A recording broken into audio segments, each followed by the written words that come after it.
Did you know that there was a mosque, a place built for worship, that Prophet Muhammad himself refused to pray in and even ordered it to be destroyed?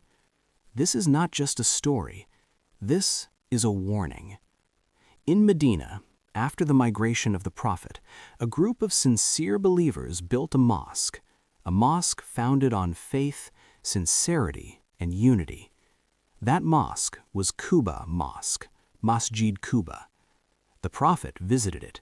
He prayed there, and it became a symbol of true devotion. But not everyone was happy.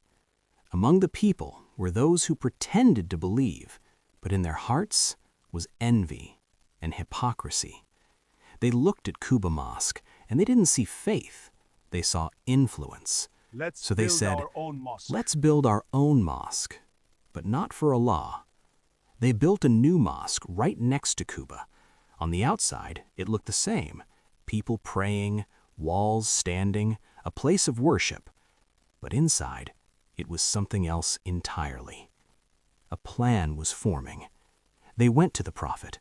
"O Messenger of Allah, we built this mosque for the weak, for the sick, for cold nights and rainy days, and we want you to come and pray in it."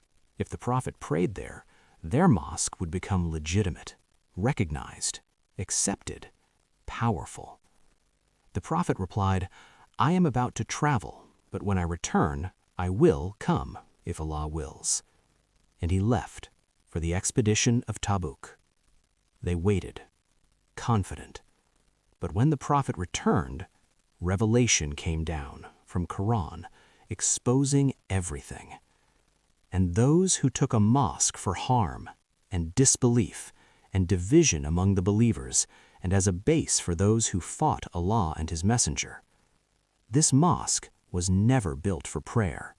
It was built to harm the believers, spread disbelief, divide the Muslims, support the enemies of Islam. It looked like a mosque, but it was a weapon. Then came the command, do not stand in it ever. The Prophet never prayed there, not even once. And then he gave an order to destroy it. The mosque was burned, torn down, and erased, because not every building called a mosque is built on truth. Allah says, "Is the one who builds on piety better, or the one who builds on the edge of collapse?"